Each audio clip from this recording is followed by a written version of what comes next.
أيها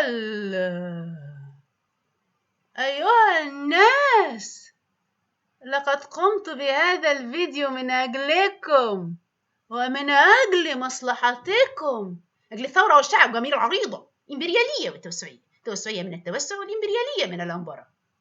لكن هناك يقولون لكن هيهات، من يشمبر لنا نشمبر له، وذلك من أجل الثورة والشعب جميل العريضة، إمبريالية والتوسعية، توسعية من التوسع والإمبريالية من الأنبرة. ولذلك نرجو تجنب التوسع في الطعام أثناء شهر الصيام، وذلك تحاشيا لكل أنواع الأنبرة. ماذا أقول؟ جئت لأقول كلمتي، فعلي أن أتكلم بلا خوف.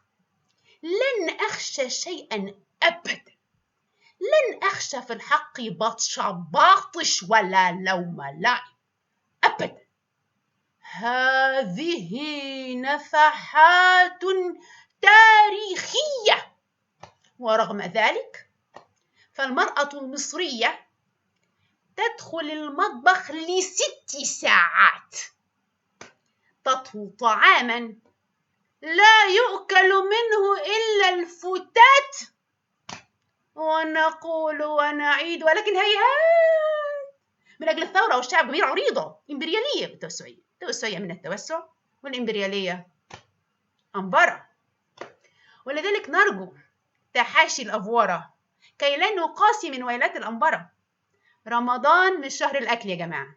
أتمنى الرسالة تكون وصلت بوضوح وقوة يعني.